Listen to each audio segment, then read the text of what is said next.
Good morning, afternoon, or evening, everybody, and welcome to ReZOO, the Zoo Review podcast. I'm your host, Jack Baker, and today I am joined once again by my incredible co-host and fellow passionate zoo lover, the one and only Jodi McFarlane. Say hello, Jodi. Hello, everyone. Presented by Pangolin, the conservation podcast. This sister show promises to explore, appreciate, and highlight the fantastic conservation work of zoos from around the world, while also offering a perspective on the visitor experience. Today, we are talking about Five Sisters Zoo, a diverse little zoo whose collection includes creatures such as fossa, cheetahs, and fennec foxes, animals you can't see anywhere else in Scotland. As always, we're going to walk you through our day, some of our favourite memories of the zoo, the animals we loved, and then we will wrap everything up with our 2 stars and a wish. So, without further ado, let's get started.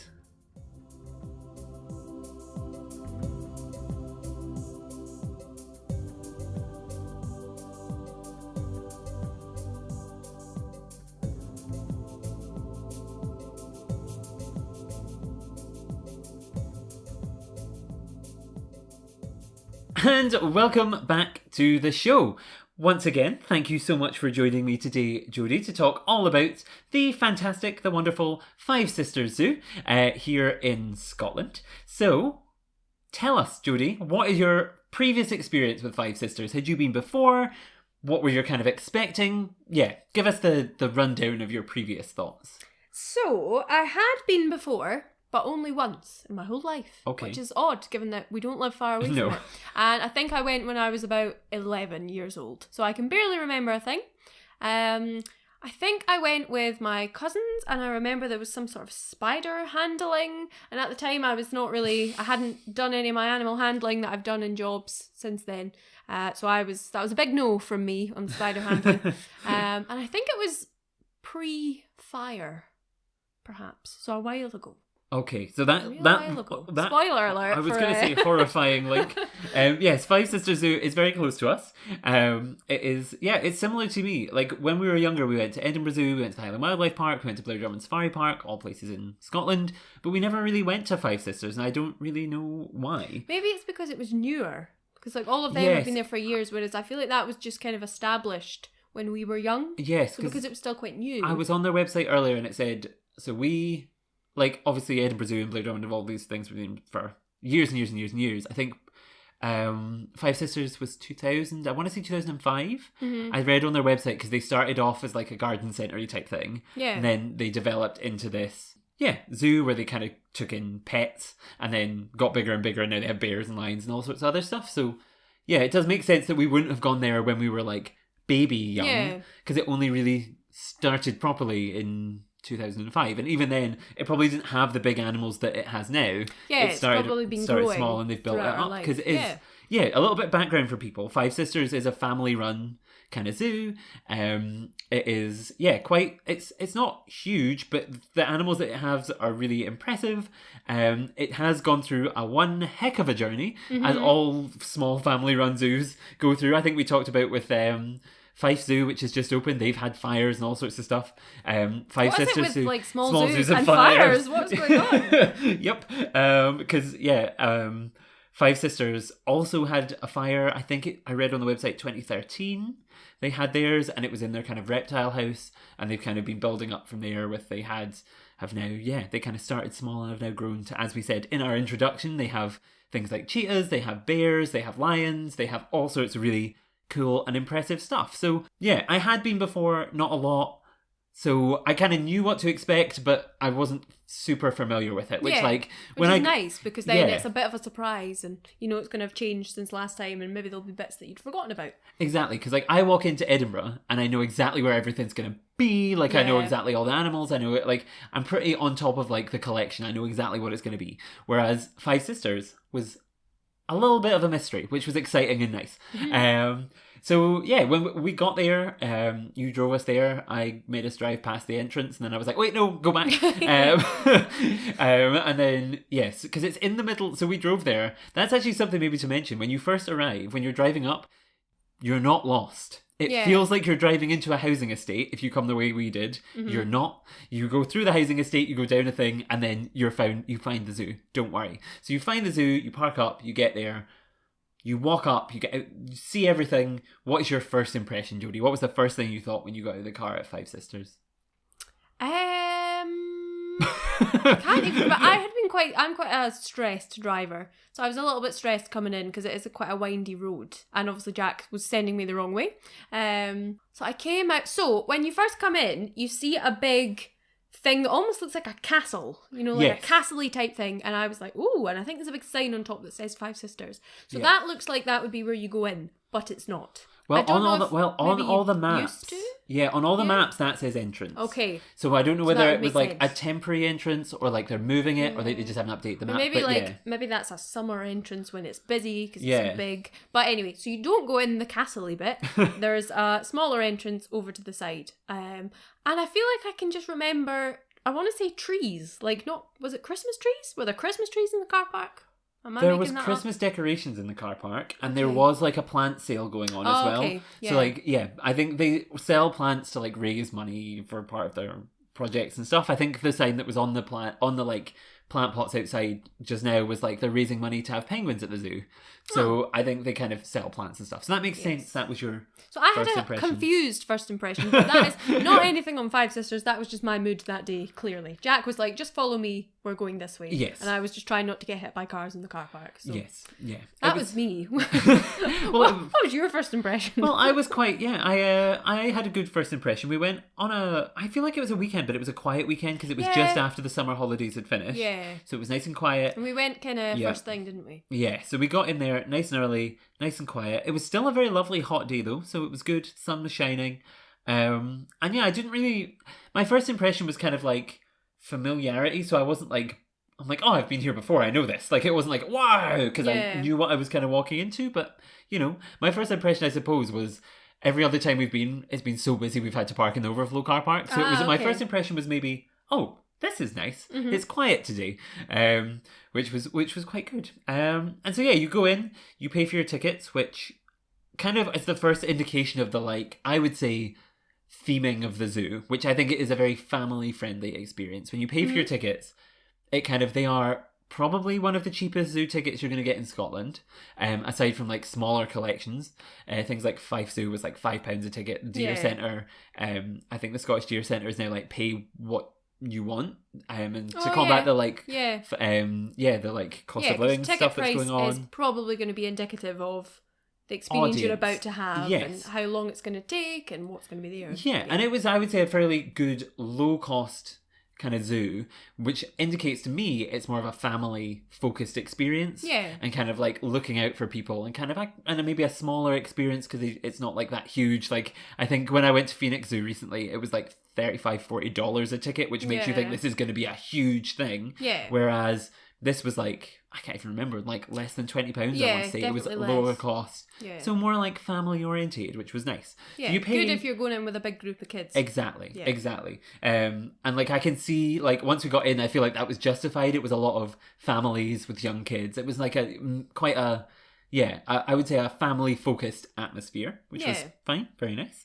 And so you go in, and the first things you see in front of you are lemurs, and then off to one side there's kind of parrots in an aviary, and I don't know, what was your first once we get in and see those animals, what was your eye drawn to? What did you want to go up to first? Oh, what did we go up to first? Well, I walked in and there was a man building something. Oh, yes. So a little bit of it was kind of fenced off because they had workmen in building something. But again, that's good because it shows that it is an ongoing project and that there are new things happening even as we speak, because the man was literally there building a wall or doing something. So I think maybe was there a sign up and it said what was going to be in there? They're building some kind of new enclosure, but I can't remember what it was. Well, it used to be porcupines. I know it used to be porcupines, but I don't know what was going in there afterwards. I can't remember. But there used to be porcupines in there. But opposite that, there were lemurs. Who were all lemurs. Just love that. Chilling in the sun. Love lemurs. Love. Yep. You forged a real connection with lemurs over the summer. I really did. Know what happened. I think it's from my time at Blair Drummond. Just me and the lemurs. We are now one. I know you have mixed feelings on lemurs after your traumatic experience. Well, I only got bit once, but So I now have a newfound appreciation for lemurs, and they were the first thing that we saw. I feel like inside their enclosure there was like a bench. Yes. So I don't know if maybe that's there because there used to be keeping experiences. Yes, I do. Like that. They do. I think it's.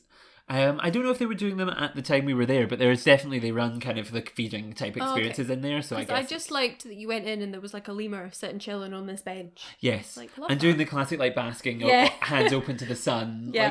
Enjoying it. The sun worshipper pose. So we had them, big fan. And I think they also had black and white ruffed lemurs because I took a photo of one, just like sitting chilling, and he just was such a mood. Yeah, I loved him. And I think it's a good opener because like it's. Whenever you walk into a zoo, you want to be like, either, I would say the two sensations are, you want like, wow. Yeah, or something you want, really big and impressive like the elephants at Chester. Yes, or you want something familiar that's like cute and like, family friendly, like meerkats or lemurs that kids are immediately going to go, whoa, let's go and look at that. Exactly. So like, I think it pulled off the kind of young, especially with like, is something being... It's your chair, I think, when you're... Oh, it is my chair. Bouncing. Try not to bounce. Oh yeah. Sorry, listeners. I paused the podcast there. If you couldn't hear that on the microphone, my chair is squeaking, and I was like, Jodi, why are you making noise? Jack's bouncing. No, I'm bouncing on my chair, and the chair is squeaking. So excited about lemurs. Sorry. Yes, lemurs. Back. Yeah. So you walk in, and I would say it nails that kind of like cute, charming thing, especially in like a family-focused experience. Mm-hmm. That's something you want. You want something endearing, wonderful. Really, I feel like that whole first bit kind of hits that nail on the head because it's lemurs and otters and meerkats.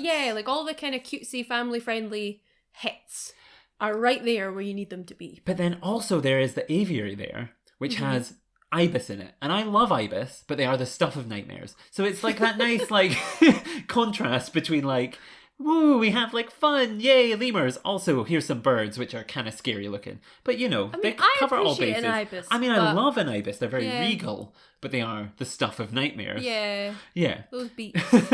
Yeah. So, I feel like we're not kind of giving maybe a great... Yeah, you walk in, those are the first things you see. Is that kind of cute lemury experience, and there's the aviary with the ibis and stuff. And I guess, do you want to talk a little bit about that? We walked through that, I think, one of the first things we did. And it was nice and chilled because we were one of the first people there. Yes. And there's like water features and plants. Little ducks, the little white-faced going about. Yeah, and they had signage up telling you what birds they had. And it's one of those things in an aviary. Sometimes you walk in and it feels like, okay, there's about 2 birds in here. Yes. And then we went in here and it was not like that. It was like there was a good amount of birds dotted about doing what they were doing. And then the more you looked, the closer you looked, there was more birds than you even realised because they were blending in the leaves. And like you turned around at one point and there was one like right next to your head that you hadn't even noticed. So I feel like this is a nice chilled experience that you want to walk through slowly and quietly and just take it all in. Yeah. Maybe not have kids running about because they might run into a bird. But yeah. I liked it. It was nice. It was good. I always like an aviary because I think birds are underappreciated, and I feel like it's a nice start, a good kind of like chill thing. Yeah, good, nice. I will say the design of this whole area is very cagey.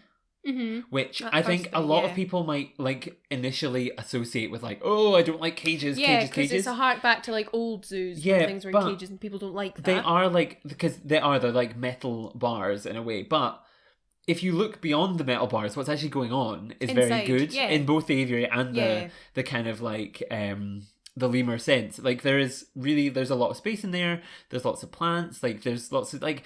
So I feel like a complaint, I don't know if they get, but a complaint I can imagine getting if I worked there would be about the bars. Knowing zoo visitors and the type of complaints that you typically would be like, oh, bars. But actually, I don't think they were that offensive. I think they were, I think that's fair, yeah. Yeah, but do you see what I mean? Like, definitely. Something to just bear in mind. It's like, but like, but no, I don't think they were too, like, they were just... Is that or your lemurs get out? So I think we're fine. But yeah, so there's that sort of stuff. Got the aviary, the lemurs, and then you turn. There's 2 kind of ways you can go from there. Yeah. If you go right, that'll take you out into the main part of the zoo. If you go left, that will take you down to the otters, which we mentioned, and the meerkats, which we mentioned, and down into their reptile house and stuff. So we went that way first, past the otters, which once again... Listeners, if you're playing ReZOO Bingo, I feel like Asian short-clawed otters feature in every episode, and they're fantastic and they're lovely and whatever, but But it's them and meerkats, done. eh? They're like I'm done. they're all we love them. We absolutely do it love them anymore. and appreciate them. We just have nothing else to say about them because we talk about them in every ReZOO. Oh. But the otters were very cute. Great. I think the second time we went round, were they getting fed? There was something going because on. they were were out all and about active doing and something. cute and squeaking and doing what they do. So that was cute. Yeah. So otters, great, tick. Tick. Same thing kind of with the meerkats. Meerkats, I've great, seen enough tick. meerkats to last an entire lifetime. Yes. They're very cute. And Five Sisters, you do it very well, but I've seen so many meerkats now. One thing I would say about this meerkat bit though is it's huge. Oh, it is huge. I think yeah, they've got a that's fair. really big space, and it's quite interesting because the way that it's built, you're sort of coming up round the outside of it and then looking down and in, which is maybe a new way to see them. And did they not have birds in there There with was them two too? large cranes as well, Yeah. which were really beautiful white birds with the kind of beautiful. Yeah, they were beautiful African cranes. Yeah. Which I loved seeing. Kind of there's not. I feel like a lot of animals you'd put in with meerkats, and they would be absolutely terrorized by meerkats. Mm-hmm. Whereas these birds, I wouldn't mess with them. I absolutely would not mess with them. And you could tell the meerkats did not want to mess with them either. They kept... Yeah. Like... And I enjoy the contrast of like mental meerkats and these like elegant, tranquil It's us. cranes.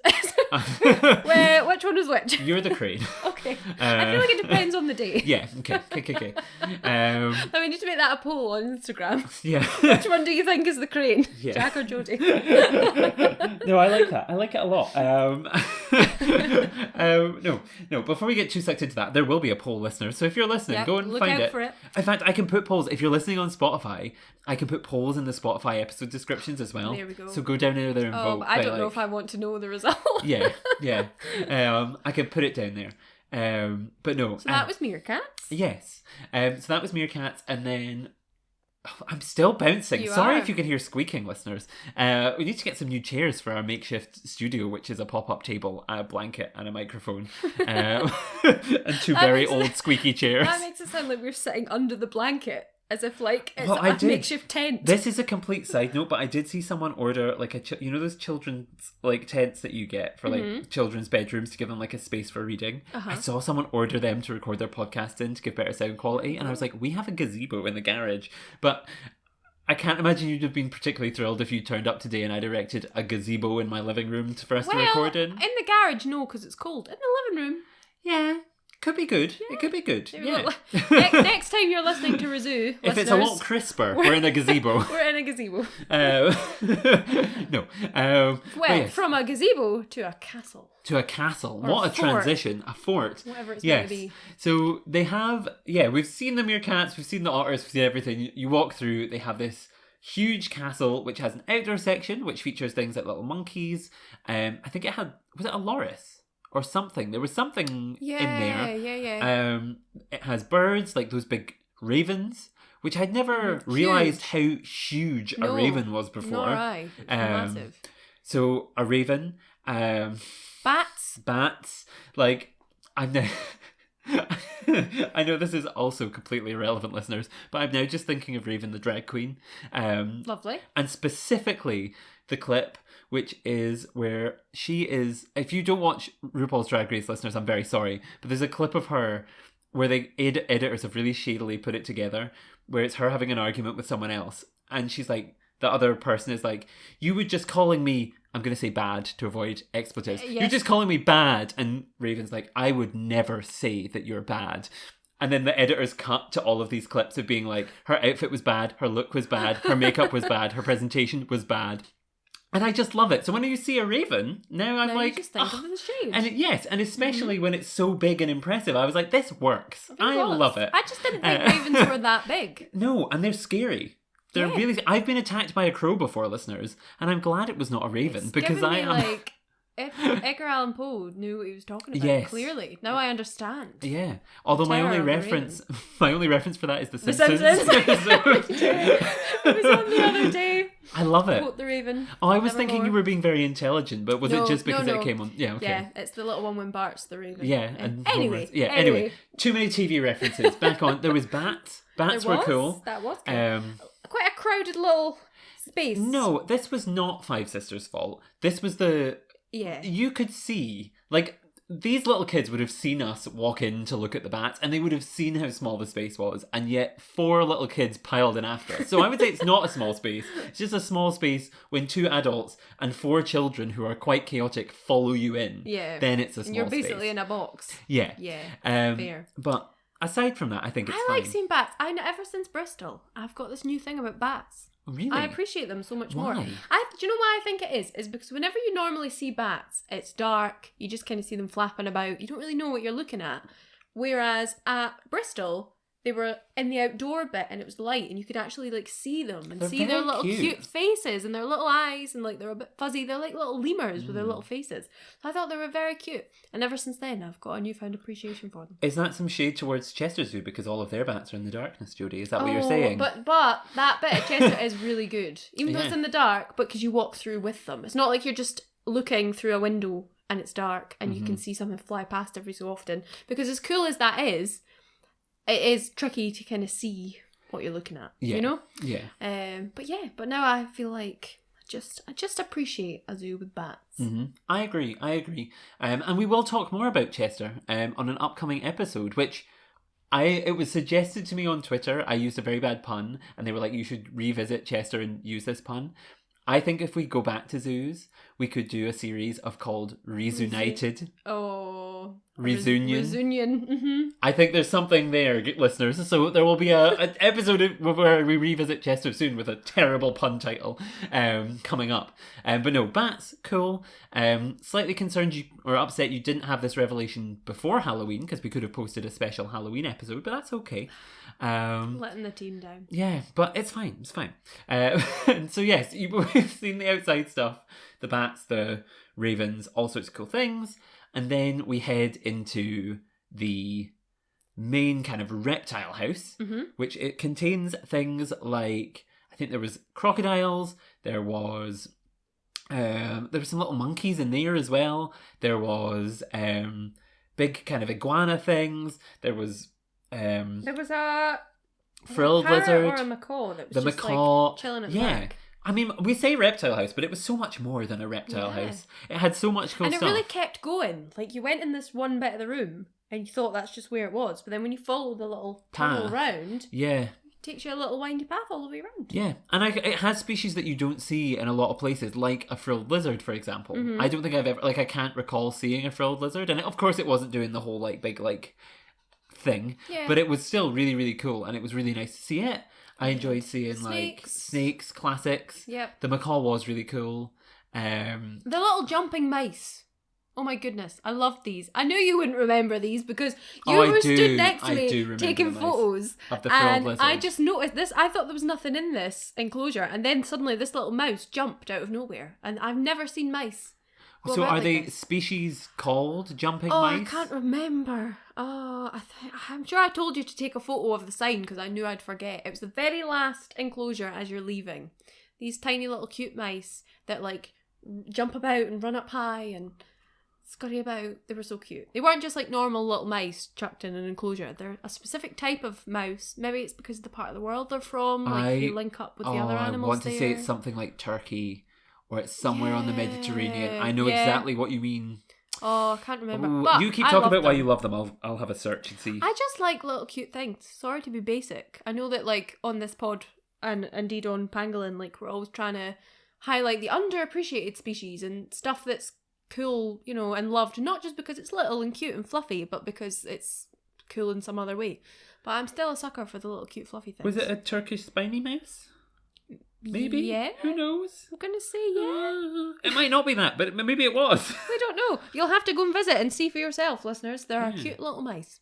I was just loving it. Yeah. Oh, and there was it little tortoise that had no idea what they were doing. They were walking backwards and slamming into each other and stuff. Oh, yeah. They were all doing it. They were mounting each other. Yeah. There was a lot of I was trying to say that in a action. Polite way. Well, yeah, but if you say bump into each other, it makes it set them sound confused. Bumping certain parts together. They were bumping parts. Yes. Yeah. I hate that. Why did you say that? Bumping parts. While that was going on at one enclosure that Jack was looking at, I was over looking at the mice. Having a perfectly lovely time. We were having two very different experiences in the reptile house. Oh, God. Okay. So yeah. Yeah, no, let's move on swiftly from that. So yeah, but reptile overall, house, cool, weird and wonderful. yes. And then we really got enjoyed. out of there very Yes. fast on that note. Yep. Very good. Loved it. But yes, what an impression we've given you. It was a really good house, to be fair. It was really themed. It was really nicely done. Like, And it I had some think good stuff. That was the bit that had the fire, wasn't it? So when you think of it that way, when you're in it, you wouldn't think that, would you? It feels like totally...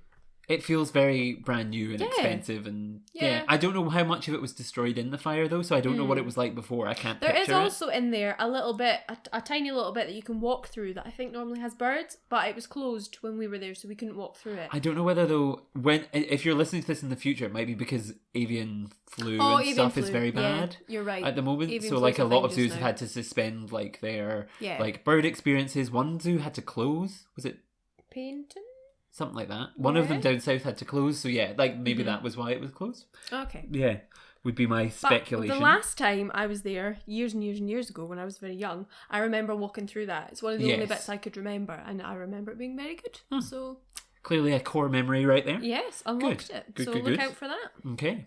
Next, we left that. You kind of have to double back on yourself. Yeah. Because you go kind of like past the meerkats and stuff again and like back round and like I think through it all the made sense to aviaries do and- that little bit first before we Yes. ventured off back past the aviary and out into the wider bit of the zoo. Yes, I think so. Because it's a nice little bit, and it's a bit that I would imagine during busy periods gets quite squishy Crowded, because it's a house, so there's only so many people can be in a building before it feels a bit tight. Yeah. So I'm glad we got that out of the way before we got out into the bigger, more open part of the zoo. So yeah, we went out, we did that, we went out, and then you kind of go out. Yeah, you double back, you go through all the sort of stuff you've already seen, and you're then out into the big part of the zoo. The first thing you'd see if you turn left is the reindeer, which were on the side. There was a woman in there looking after the reindeer at the I time. think she was feeding them, so that was nice because they were kind of right up at the fence eating out of a bucket. Yeah, which was quite good. cute to see. Because looking at their enclosure, it seemed quite big and leafy. So if they weren't right up there eating, we might not have spotted them. Yes, I don't know, like, it was hard to judge the actual size of it because it's kind of on a long slope, and it's on a almost. slope Yeah. and there's a forest, so it was hard to kind of like judge how big it is. But, you know, it was reindeer, classics, charismatic, cute, Fits in Always well a at Christmas win. time. always fits in Great. well with Christmas. And so, And yeah. do you know what I liked about this? What? Perhaps controversial, but I feel like a lot of zoos that have reindeers, they tend to just kind of chuck them up in a corner somewhere. I feel like reindeers are underappreciated. They're always just like off by themselves, whereas here they were like right on the main thoroughfare.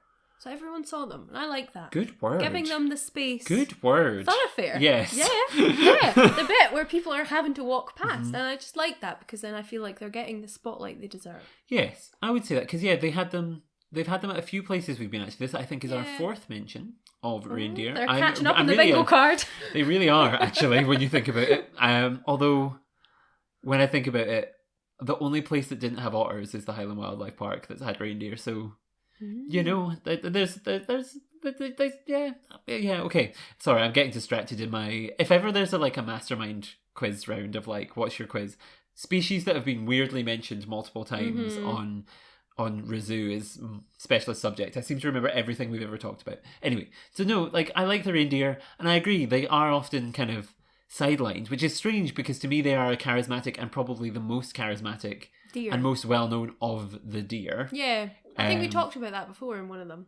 Yeah, so how they weird are that well so weird that more zoos don't take advantage of that. Yeah. But you know, it's a good charismatic kind of thing to see right on that first thing. You're not going to miss them, which I do enjoy, especially because they are neighbours with probably one of my favourite animals, the tapir. Yes. So across the other side of the Thoroughfare. Word of the day is the tapir, which is a Baird's tapir, I believe. They're the big brown ones, and I love them. They are one of the South American species. What shocked me? Sorry to jump in. Okay. But to me and to us, a tapir is quite a well-known animal. But it shocks me how many non-zoo people maybe aren't really familiar with a tapir. And we walked past a couple, this has just reminded me, we walked past a couple who were reading the name off the sign and weren't sure how to pronounce it, and they were having a debate because obviously they'd never heard it before and they didn't know what it was. And that shocked me. That does shock me, because to me they are a core part of my life. I know, and ask any zoo person, they all seem to love the tapir. Everyone loves them. But then we've had Patricia Medici from the Lowland Tapir Conservation Initiative, I would say, on the podcast before, and she talked about that.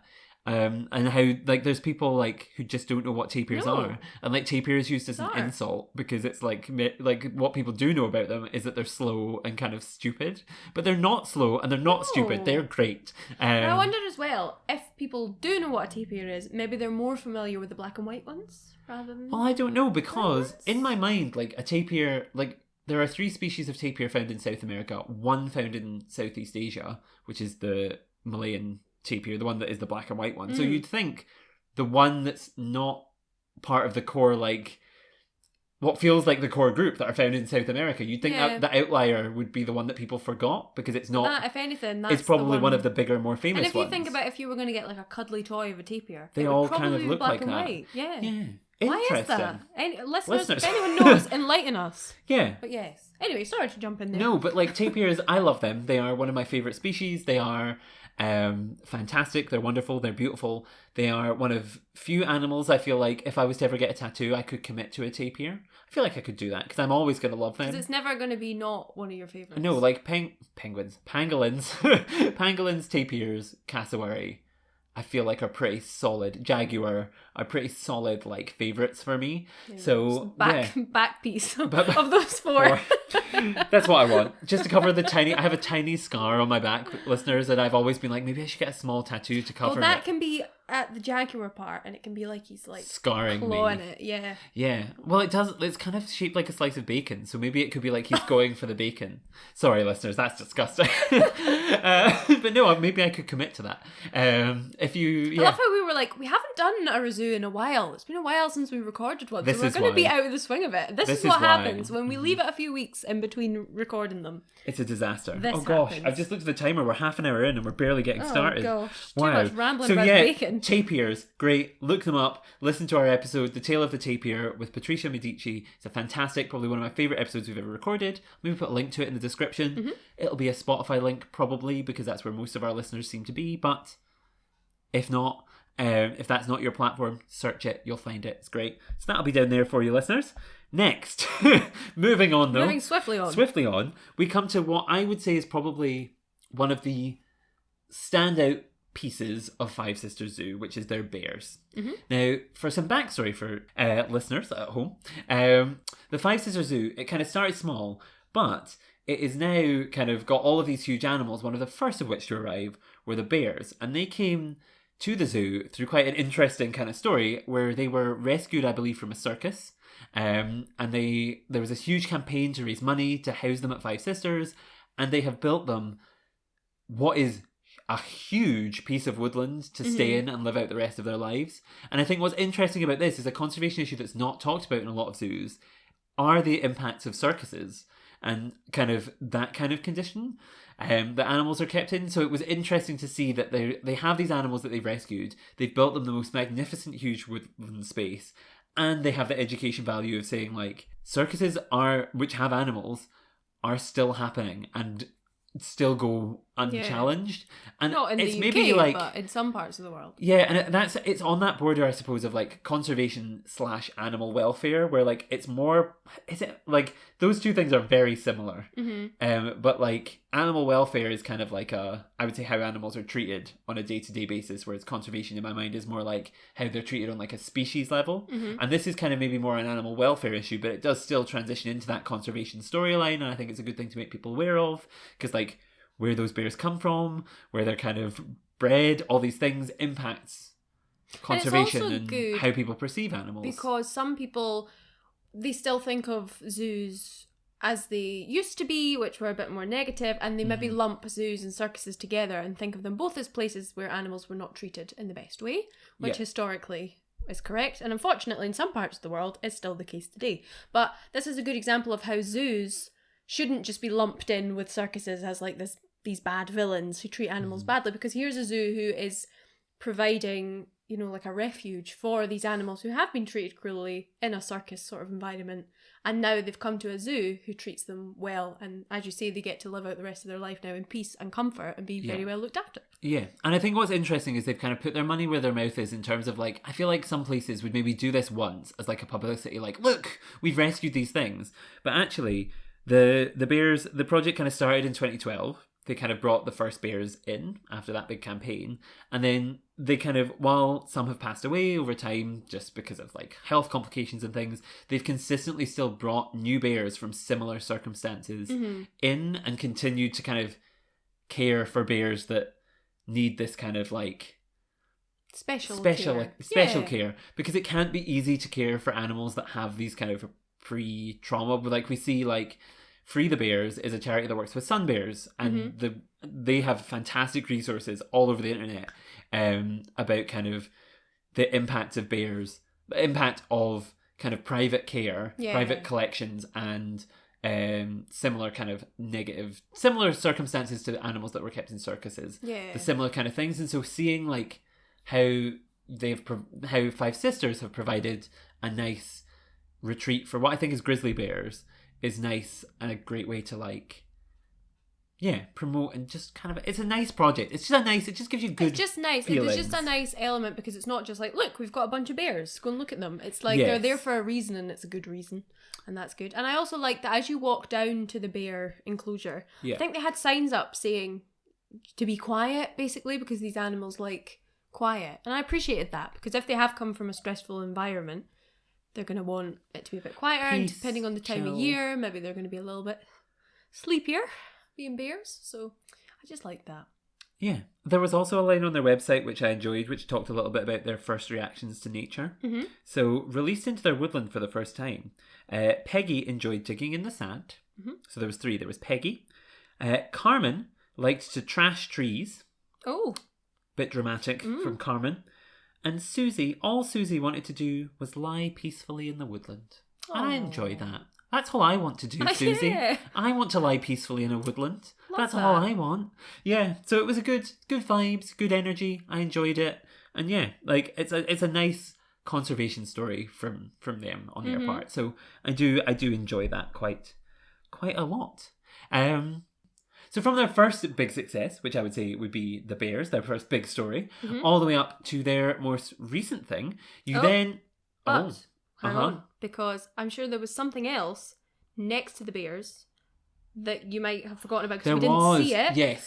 Yes, there was. Would you like to tell the listeners? I think it was a clouded leopard. It was a clouded leopard. So we did not see the clouded leopard, but there were 2 ladies there, zookeepers, I think, who were going in to feed or do something. I hope it was zookeepers, otherwise they're breaking into a clouded leopard enclosure. They could have been like educational volunteers or something like that. But 2 ladies helpfully just pulled up on a buggy right as we were walking past. A buggy covered in chicken carcasses. Yeah.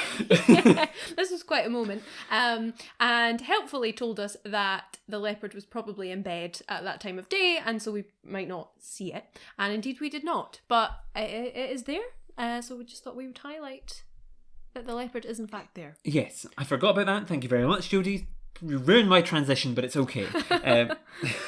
So yes, aside from that, then you move on, because I do love clouded leopards. I was really hoping to see it, but we didn't see it. But anyway, we move on. We live, we learn, and we will have to go back to try and see it again. And we move on to their newest thing, which is their cheetahs. Last year, or this year? Last year? Everything's blown together. This year, I think. This year, they got 4 cheetahs, which I think came from a private collection somewhere, and they are, they've built them a nice big long space to kind of chill, to wander around. Cheetahs are very cool. It's the only place you can see cheetahs in Scotland, which I thought was really unusual, because you'd think somewhere like Blair Drummond Safari Park, which is an entirely Africa-based initiative, would have cheetahs, but they don't. I guess you've got to have the right space for them. Right, enclosure, because Five Sisters is still developing, it's got space to move out the way. Out. And I liked about this enclosure that you could come down a big path and see it from the top, or you could come down another path and see it down at the bottom, because we did both. Yes. I think we went from above first, but we couldn't really see them from above. Well, I think you could see some like heads, but it's quite far away. Yeah. But it's nice to know that there's 2 different viewing like vantage points. That's good. Yeah.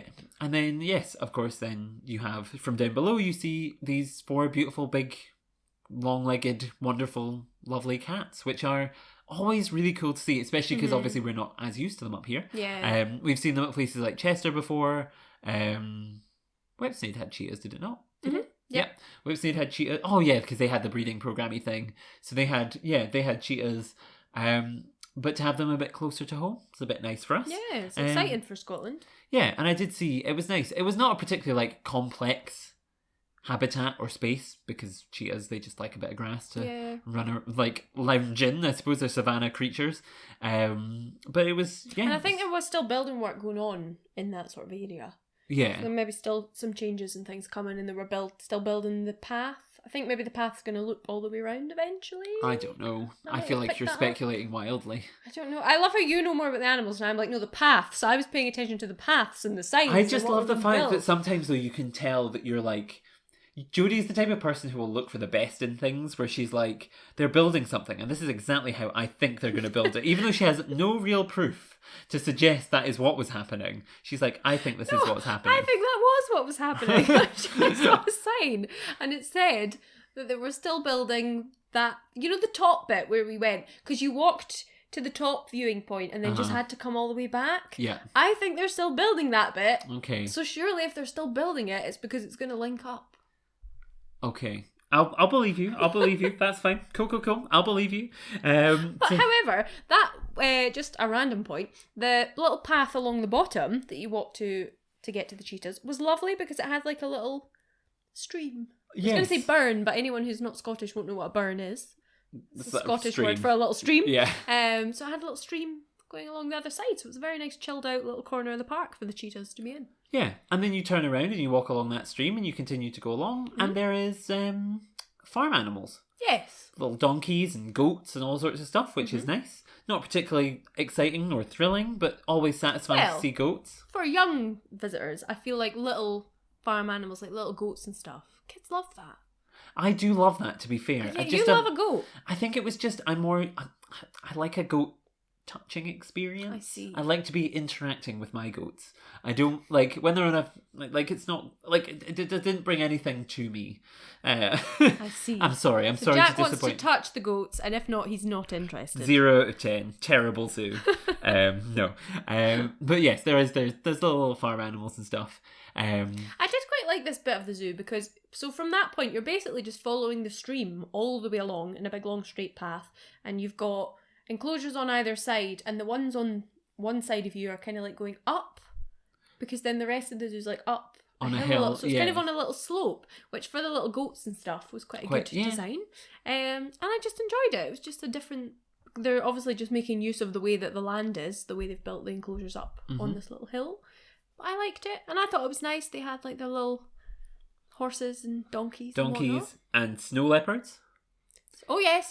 So you keep following the stream through the farm animals, and then you get to the snow leopards, which we couldn't get particularly close to on the day we went. It looked like there was some kind of building or something. There was something going on. Yeah, there was that keepers they didn't want people about, close, so we weren't too close up. But I'm sure because we could still see one. The path, yeah, we could still see it. And it's a good space. It's an interesting space. I think it's not my favourite snow leopard space that I've ever seen, which I think is fair, because I think the one at the Highland Wildlife Park is slightly more creative in terms of like that mixed species with the markhor. That was really unique and special. A hard one to beat. So yes, so I do like it. I just think not my favourite.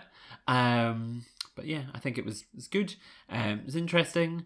I don't really have a lot to say about the snow leopards. I love snow leopards. I have just seen the baby snow leopards at the Highland Wildlife Park, so really that has kind of spoiled all other snow leopards to me. This is where the bias is coming in. Yeah, that's the bias. But that was cool because I think that's built on the other side of the little stream. So if you were allowed to get closer to it, you go over a little bridge. Yeah, to get it is closer. nice. So that's quite cool. Yeah, I like it's the good. Way that's it built. is good. It's nice. Mm-hmm. So yeah, you've got that. And then, what else? Farm animals. You continue going along the stream. There's little things. Going. Yeah, that's there's what I like was gonna raccoons. say. There's the red panda. Yeah, because the red panda, when we were down at the stream level looking up, it was impossible to see. Couldn't see it because it's actually a really big space for a red panda. Yeah. But when we were then up at the higher level of the zoo later on, you can look down into the enclosure, and we saw the red panda then. Yes. There was also something down at stream level, Degus. there was, yes, the little things. The hamstery things. Yeah. Mm-hmm. Yeah. There was little Degus, which were cute.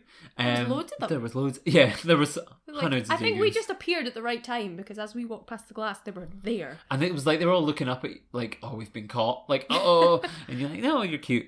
But I just like that, because it's like you're wandering along looking at big things like snow leopards, but then interspersed along that walk, there's little enclosures with some smaller things, so that even if you couldn't spot something elusive like the snow leopard, you've got little other things. stuff that you will good, see. especially again if you've got kids, that's going to keep them entertained as they're walking along. Yeah, I would agree. Yeah, it was good. It was good. Mm-hmm. And then you come along to another thing that you can't see anywhere else in Scotland, which is the fossa. Mm-hmm. Mortal enemy of the lemurs from Madagascar. Yes. And yeah, really cool. I love fossa. Again, we have just seen baby fossa at Chester. Mm-hmm. So again, that kind of was like, they're really cool, but also like, oh, baby ones. But no, it was still, that shouldn't be a point off. That would just be unfair.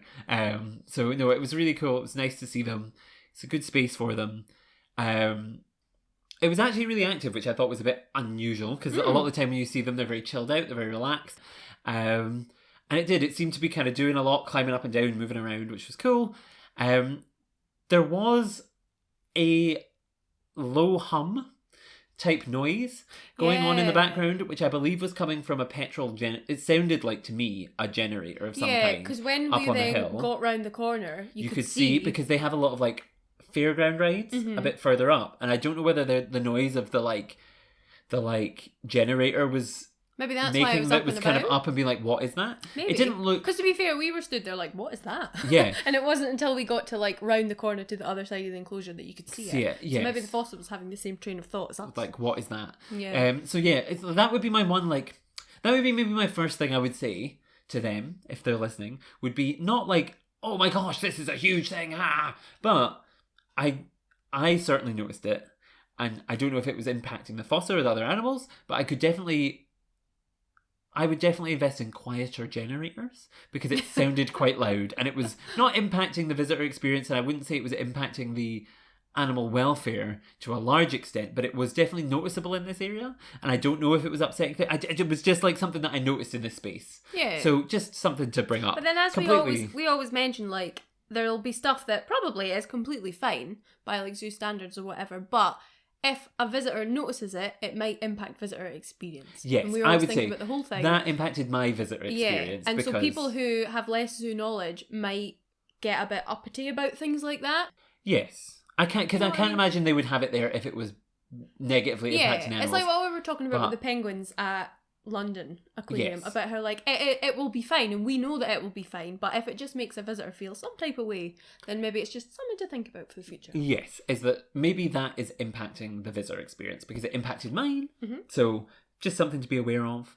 But no, the fossa itself was cool to see, and sure, it was fine. Opposite the fossa, Scottish wildcats. Yes. So there were Scottish wildcats there that were kind of like bunched up all over the place. You'd never see them move, but they were moving because they would always be sat in different places. Every time we came back, they'd move. But I liked the first time. I would say, as ever with a Scottish wildcat, look up. Yeah. Because we couldn't see them initially, and then we saw them like lying, not in any of the lovely trees that had been provided, but just like all up around like the clinging to the like fence. Fancy bit of the enclosure that had a little ledge that they could lie on. Like a typical cat. I have a cat at home. It's like, they will just lie in the most awkward place and ignore all the nice comfy beds they have been given. Yeah, because why would they? Why would they? Yeah. So I appreciated that from them. Yeah. Lovely to see them as always. So that was good. There around this area as well, there's all sorts of birds. There's a lot of smaller stuff here, and it's all kind of, you can see it all kind of at once, so you can kind of. So that little bird bit, I ended up walking around by myself for a bit because you'd gone off to do something, and some of the enclosures look like they're not in use because like they don't have any signs up, and maybe the bars have got a bit rusty or it's a bit overgrown. So I think maybe these are like older bits that maybe aren't quite in use as much, but my tip to visitors would be double check, because there was a few times that I walked past thinking there was nothing in there and there was a bird in there. So some of them maybe you're just meant to look that way to have a cool atmosphere. So check that there's definitely not a bird, because I think actually by the time I'd gone around twice and had a look with you, there was maybe only one of those little bird enclosures in that little alcove that didn't have anything in it.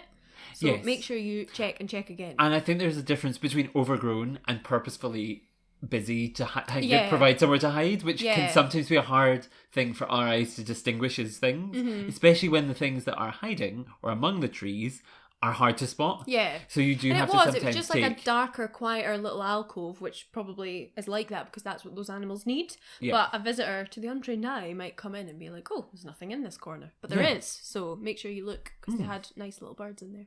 Yes.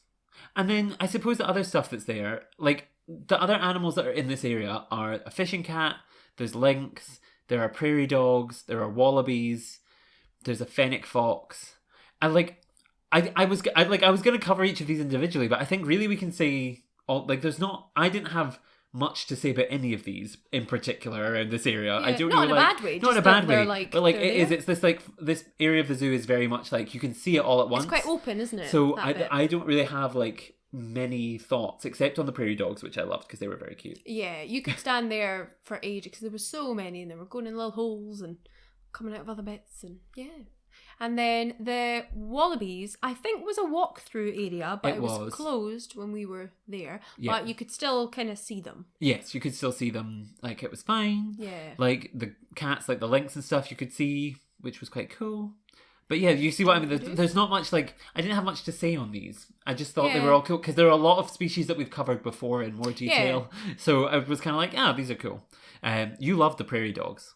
I did. I didn't know that I loved prairie dogs so much until I stood and witnessed these guys. There were just so many, and there was a lot of little young ones as well, and yeah, just like I don't know, I was just mesmerised. And I think at that point you were also like over behind me trying to get photos of the lynx and the fishing cat. Yeah. So it was nice that like, and I guess if that was like a parent and a child and the child got bored, like what I was doing, you can just turn around and look at the little fast things that are running about. So there's really something for everyone. Yeah. Yes. And I guess that kind of, so that was kind of a brief, like that kind of wrapped up the loop that the main kind of zoo is on. Sorry, quite briefly, because I was like, I don't really have a lot to say about these things, so I'm gonna skip them a little. But no, they were cool. Everything was cool, like interesting species. But then when you get to the end of that kind of loop, you have kind of missed a couple things. Yeah, you have so the to loop sort of we loop did, back. you kind of loop back again and you see some more stuff. So we kind of do the kind of main outside loop, and then we went back and we looked at the lions and the wolves. So wolves is what we came to first. Did you have any thoughts, Jodi? Arctic wolves, bright white wolves. I remember them. I'm just thinking, what were my thoughts at that point? It was another big space. It was a big space. Wolves are always. Were they quite active when we were there? I know what happened here. I was distracted because of what I had spotted coming up ahead. So I was distracted by that. But you were loving the wolves, but I was too busy getting excited about the next thing. Which was? A capybara. Oh yeah, the capybara was cute. I forgot about the capybara. Yep, there was a very cute capybara, which... And I didn't, again, we're having all sorts of spiritual revelations today. I didn't know I loved capybara so much until we went to Chester a few weeks ago and saw the baby ones. Now I love them. Yeah, they are very, very cute. They are very, very cute. So I think I'd wandered off down the path to look at them, and Jack was still looking at the wolves. Which, you know, if there's a fight between our two choices here, I know who's gonna win. But no, it was good. It was really, really good.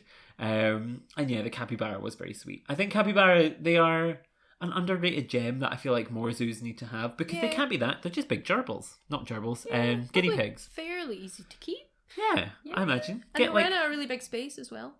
Yeah, which I liked. I appreciate that. That was actually something I noticed about a lot of Five Sisters, was like, there was a lot of space for a lot of things. Like, a lot of things had quite generously portioned out space. And up around that bit, there was a lot of big signs up about how you can adopt the animals. So I think they had, around the wolf enclosure, just loads and loads and loads of boards with the names of adopters and people who'd like sponsored them and stuff, which is nice to know that, you know, they're obviously very well loved and the public are helping their upkeep as well. Yeah, it was nice. It was very, very nice, actually. I remember that, yes, there was hundreds of boards. Yeah, there was lots loads for the wolves. And, which I guess is expected, because the wolves and the bears and the lions are going to be like the big ones that people want to help. Speaking of lions, I feel like that's the last animal we encountered throughout the day, so maybe a good one to move on to kind of wrap up our main animal-y experience part of the day.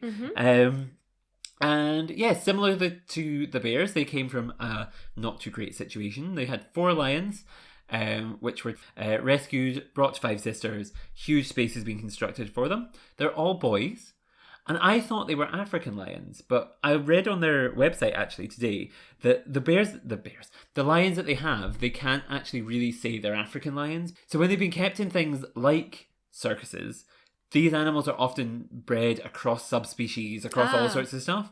So then you end up with these like hybrid weird things. Yeah. They were really big though. They're big, which makes you think of the African lion. Yes. But they also, so these lions had been brought into the zoo in a similar kind of, in 2014 they were confiscated by the Belgian government, and they were brought after some fundraising and building. They were brought here, and again it reinforces that circus storyline of like, you have to talk about it, you have to try and like stop these things from happening. Animals are not performers, they're not there to kind of jump around and do tricks for you. They are big powerful things. The treatment of the animals in this circus was particularly bad. They are all men, but they look like female lions because they've all been castrated, so they aren't generating the kind of testosterone that would give them the big manes and everything else, which isn't necessarily a bad thing. That is a practice in zoos to sometimes like give animals birth control to regulate populations. But it is just quite strange to see, especially when you see alongside the fact that they've had, I believe it is all of their claws pulled out. Clawed, So it makes you wonder about the level of treatment they perhaps received when getting those other surgeries and things that were going on. Yeah. So it just all harps on this message of like, Five Sisters is doing excellent work to rehabilitate and look after and provide a home for these animals which have been rescued from circuses. Horrible, horrible circumstances, animal welfare issues up to the ceiling in terms of like the list of how bad it probably was for them. And it's so nice of Five Sisters to have taken them, given them this home to kind of live out the rest of their lives. It was very, very nice to see. Very, very chilled. Very, very big. Very, very intimidating. Even for something with no claws, I still wouldn't want to get into a fight with it because they were... But no, they were really, really nice to see. Really, really cool. I liked it. And I really like the story and the educational value there. I think it's really strong. But, yeah. Any thoughts? I feel like I've been rambling for a while. No, they were. Well, I think most of them were asleep when we went. Yes, they were. Just chilling. One got up and went for a walk, but it was about 5 steps, and then it was like, no, I'm comfy here. Yeah. Yeah. Yeah, but no, it was nice. Yeah. Nice to see. Nice chilled out end to the day. Yeah, I think so. And yes, as we said, that kind of brings us to the end of our animal experience, but there were other things that we wanted to bring up, other things that we passed, other stuff that we saw, other, important things that factored into our opinion of the visit. So I have written down things to talk about. This bonus stuff. Bonus stuff. Oh, we like bonus stuff. Rides. Right. Oh, yeah. Christmas decorations. Mm-hmm. Alice in Wonderland. Oh, yeah. Food outlets. Gift shop. Yes. So, a nice list of bonus stuff. Yes. If we start with the kind of rides and stuff, if we go back to the start of the ReZOO, when we kind of talked about, we've gone to the reptile house and we come out and we turn left and we go this big loop round, and we see the kind of like reindeer and stuff. The games and things were kind of in front of you, so if instead of going left you'd gone straight on, you would have gone into like all of these rides and things, and I think they are good, and I think they add to the family value of the place. Yeah. It's not for me. I don't particularly like it. It's for kids. It's for kids. It's definitely for kids. Yeah. I think the one thing that kind of... I'm not against rides in zoos and parks like this because I do think they're a good way to generate income and all sorts of stuff. The one thing I would say was that the Fennec Fox indoor viewing was blocked by bits of rides that had been... Yeah. Like, they clearly, like, disassembled part of a ride that was maybe being fixed or whatever it was, and they'd put it in front of the indoor Fennec Fox viewing, so we couldn't see the Fennec Fox. Yeah. So that's the and one again, time... It's tricky when you're at a smaller zoo, so you don't have lots of space, you've got to just put stuff where you can. But yeah, I would say at all costs, avoid blocking the animals, when your priority should be you're at a zoo, so you want to provide especially when it's something like the Fennec Fox, which probably will spend quite a bit of time indoors, so then it means that people can't see it. Exactly. So that is my one complaint about that. Aside from that, I think it's good. I think it's nice to have stuff for the kids. Yeah, and it was all kind of in that middle bit, which is good because then that's where like the picnic benches were, and I think there was a big indoor bit that used to be... It was like a big gazebo. Yeah, but now it looks like an indoor picnic space. I think there was like a group of brownies going in. So maybe groups can use that as an indoor lunch space. For international listeners, what is a brownie? A brownie is... So in the UK we have like scouts and brownies, which are like groups for children to go to. A little Girl Scout, basically. Like they go and learn good skills and how to be nice, and they get badges, and so clearly this group were going on a trip to the zoo. So yeah, and you've got like the little ice cream stand and the food stalls and stuff all kind of in that main area where the rides are, so it makes sense that everything's there in the middle. Just if it starts encroaching on space that's elsewhere for viewing animals, then it's a little bit tricky for the people that are not there with kids. But exactly. Hopefully but it's just a temporary thing that day that we were there. Exactly. But you'd hope, I think so. Hopefully. It did look like it was there for a purpose. So once you've kind of seen the games, the next thing I want to talk about would be the Christmas decorations. Now, this is something that I have mixed feelings about, because they have mentioned this in their things, in their statements and stuff before they put out so about anyone, Christmas decorations. If you are going to visit and you've looked up any reviews or stuff, Christmas decorations get mentioned a lot, to the point that we were like, how big are these Christmas decorations that everybody mentions them? But then we went and there are Christmas decorations, even though we went in the summer, everywhere. Like everywhere. So I understand why people are a bit taken aback, where they're like, wow, why is it Christmas in July? But yes, they're there, I think, because in the winter time they have like a Christmassy trail, which like brings more income into the zoo. It's a good idea to kind of have really like... popular as well. It's really popular. People go and see all these Christmas lights, and it's very cool. It's a good idea. But unlike a lot of zoos and parks and high streets across everywhere, they don't take those decorations down. They leave them up all year round. And I think they've explained in the past it's because when you're a small zoo and you've got a small team, you prioritise what's important. Animal welfare and stuff. So we're not going to send people to take all these down and then put them up again every year, when that's like money and time and effort that could go into other things. Which I understand. I do understand. However, I do think that I love Christmas. I really love Christmas, but the danger of Christmas decorations in the harsh light of day is that they don't, because of all the cables and stuff that attach them, they don't always look the most aesthetically pleasing. So I do understand the reviews that say, why are there Christmas decorations up? However, I do also understand the argument that, well, we can't take them down because we have this like funding and like stuff. And then also, because it's a small site, where are you going to put them? Where are you going to put year round? Hundreds of Christmas decorations? So I understand both sides, and definitely. It's an impossible thing, because obviously I'm not in the management decision making chair. I wouldn't know what I would do in that chair.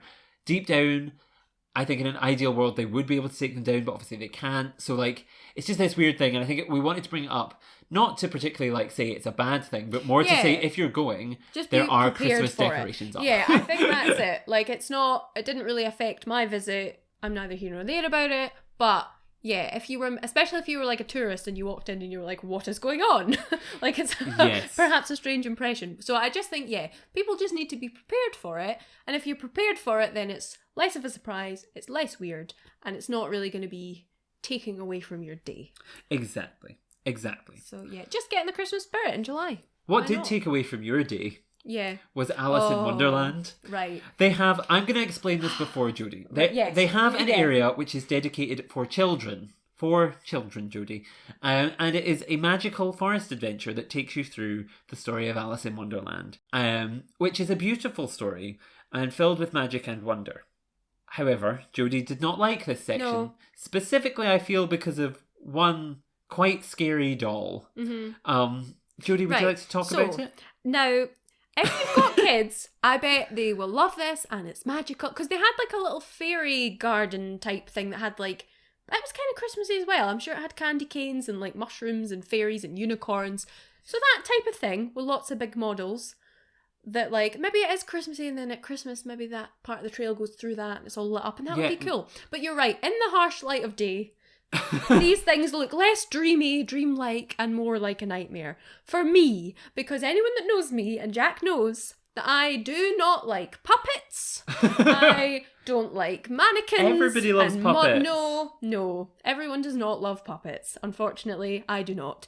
So these things creep me out a little bit. So I bet kids would love it. But when we walked around a sort of curving path, and I saw up in the distance a giant figure of the vision that is Matt Lucas, but not just Matt Lucas as either Tweedledum or Tweedledee from the Tim Burton version of Alice in Wonderland, like literally leaning out from the side of this enclosure, peering down at me in the distance. As if saying hello. It Come was closer. horrible. I saw it looming in the distance and went, what?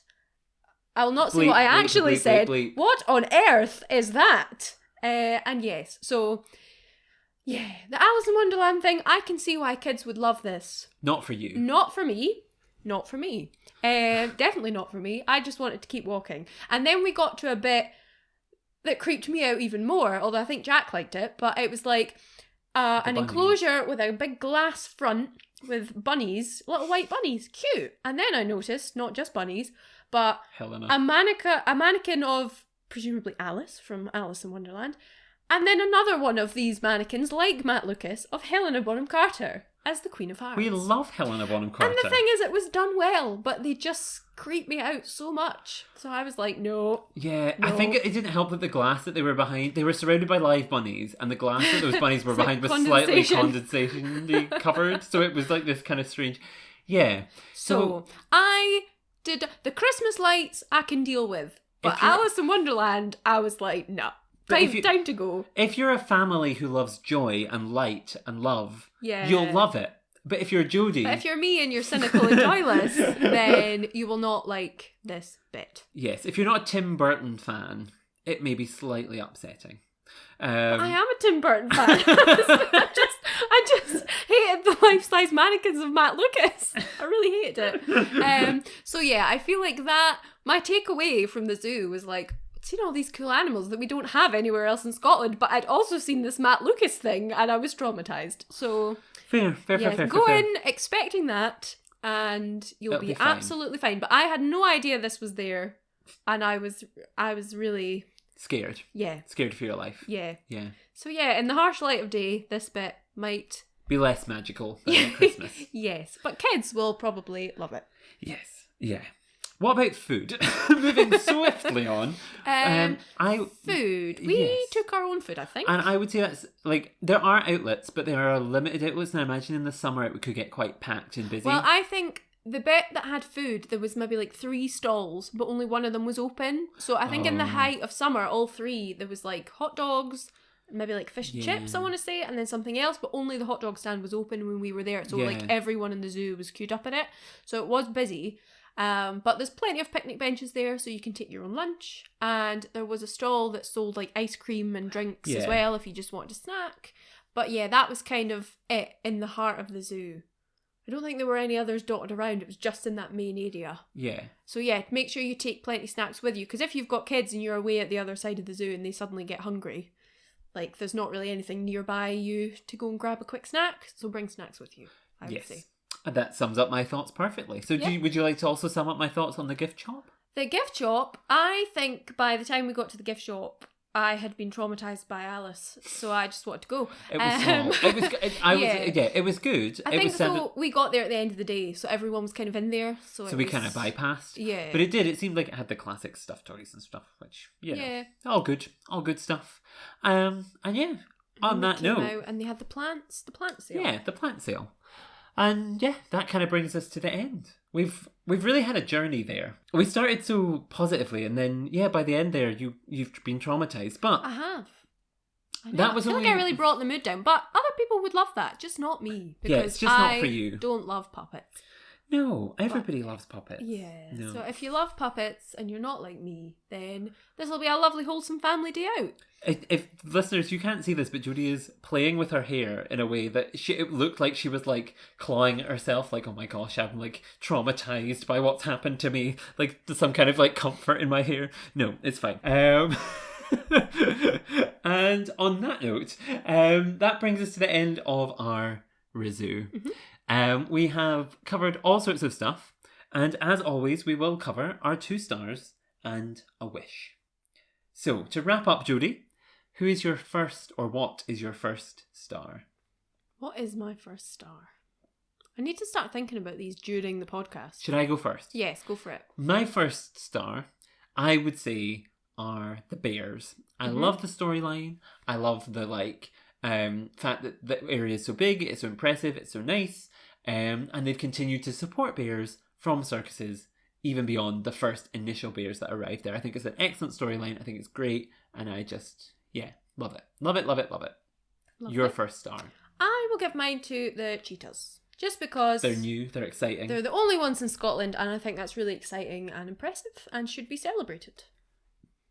Good choice, good choice. I would maybe say for my second star then, we're being so concise today. I would say maybe for my second... We're being concise, we've been talking for more than an hour. I know, that's why I'm kind of being concise, because I'm like, we need to wrap this up. We still have another 4 of these to record today. No, I'm sure. No, I think my favourite of my second star would be... I really liked I can't narrow things down. We didn't talk about them much, but I really enjoyed the wolves. You don't really see Arctic wolves a lot, so having that beautiful white coat I think was really beautiful to see, something unusual for me. There was a pair of them that were just running around being incredibly graceful and mysterious, like these little spirits of the forest. I enjoyed it. I really, really enjoyed it. So I would say yes, I really enjoyed the wolves. Jodi. I think my second star goes to not a specific animal, but an area of the zoo. Alice in Wonderland. No, absolutely not Alice in Wonderland. I really liked that bit down the bottom. Once you'd seen the cheetahs and you followed the stream all the way along that bottom bit. Snow leopards, raccoons, red pandas. I just really liked that. Degus. The little farm animals, which apparently you were not a massive fan of. Well, no, it's not that I wasn't a massive fan. I think I was just... Yeah. I just thought I feel like they were perhaps unfairly critiqued during today's ReZOO, so I'll give them my star. I just really enjoyed that little bit of the walk through the zoo because it just felt like you were quite far away from the hustle and bustle going on at the top, and you had the little stream, and I just liked it. It was good vibes. Okay, nice. Now, we've kind of given some thoughts throughout. Mm-hmm. One wish. If there is one thing you could change Alice about in Wonderland. Alice in Wonderland. Yeah, it was Alice in Wonderland. Why would you change it, Jodi? Because I'm still having nightmares about MacLeod. No, I think it's a fair criticism because it does take up a lot of space. And it doesn't appeal to all... It's a good idea, but because you've got the little fairy bit that had like the candy canes and stuff, and then later on you then come to the Matt Lucasy bit a little bit further down, it's a lot of space taken up by scary puppets. But yeah. And again, perhaps this is harsh. Perhaps there are people out there that love this part of the zoo. No. And I bet there will be people that love it. Like kids and stuff must love it. But as an adult with no kids who does not like puppets, I just could have done without this bit. Fair. I would say that's fair. Fair. Okay, I like that. That's understandable. I would say for me, my one thing would be, and I guess we're kind of picking about, like, this is a family zoo, aimed at families, targeted at families, run by a family. And we are kind of picking up on the things that make the family aspects of it.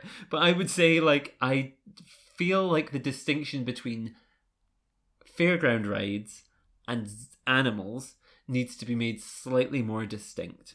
I think when you look at the model of like Blair Drummond Safari Park, has a distinctly laid out, they've got bumper cars and slides and all sorts of stuff, but that is removed largely from where the animals are. Yeah, because it's in the middle, but there's enough space around it before you get to the next set of animals. think the problem that Five Sisters has is the zoo is quite, obviously has less space than Blair Drummond, so it's more compact, and so the distinction between animals and rides is blurred. Yeah. And I think that blurred line needs to be drawn more solidly, because when it affects the viewing of the fennec fox, for example, or when it impacts the noises that you hear around the fossa, and it's a very loud petrol generator going on, like, those sorts of things start to matter to me, and they start to concern me, and they start to impact not positively on my visitor experience, like going on a bumper car perhaps at Blair Drummond or something would, like I enjoy that, but in fact negatively impact on my experience because I worry, is that petrol generator a bit loud? I can't now see this animal. Like those types of things. So that would be my one wish, would just be they drew that line more distinctly and they perhaps tried to and even if it's just a case of, just move a ride from here to there, just a little bit. Move the generator a little bit. Shuffle, a little shuffle of invest that area. in some kind of like solar generator, invest in an electric generator. Is it like whatever it was that was making that noise sounded generator-esque. Like change that, move some stuff around, and that's not, I would say, a huge thing to complain about. I would just say that's my small parting impression that I would leave them. Would just be like, move that, and I think it would be 10 out of 10. Because I do think the things that it does well, like ticket price, attracting families in, educating people on things like circuses, are also positive. It's just those small things that I would tweak like slightly. you don't want, it's all been done so well, you don't want anything to cast any kind of little shadow. Exactly. If that's just one little thing that sticks in your brain and makes you uncomfortable, then as a visitor, the visitor experience. Worth mentioning. No, but and overall, it's probably quite a easy fix, I would think. Yes, I would say so, because it is just moving some stuff around. But we are not done. Oh. We often forget it, but we can't. We have to come up with one word to summarise Five Sisters Zoo. Can you think of anything to summarise Five Sisters Zoo in one word? I won't say Alice. No, steer away from that. Something to do with the fact that it's got stuff that nowhere else has. Because that is its strength, and I feel in Scotland, yeah. Like what word? Not unique, interesting enough a word. I wouldn't something say. Like I wouldn't say. I would maybe say something like family. Oh yeah. I think family is a good word because it is run by a family. It is. You can tell that a family, and there's people care about what goes on there. Like it's you got can a tell family feel. It's got a family feel. And everything appeals to families.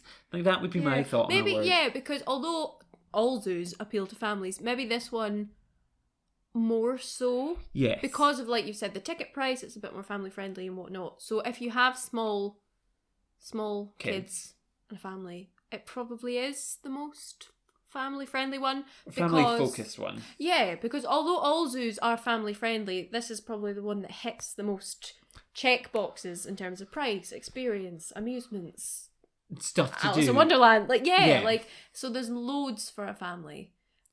Yeah. We Family. Yeah. Cool. Good one. Okay, and on that note, we should start to wrap up. Thank you so much to our ReZOO family for listening. Our fans out there. Thank you so much. This will be episode, I don't know. Something like 15, 20, 30, 45. I don't even know.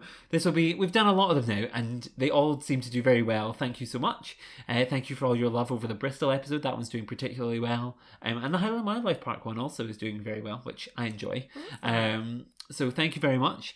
Thank you for listening. Thank you for, if you have...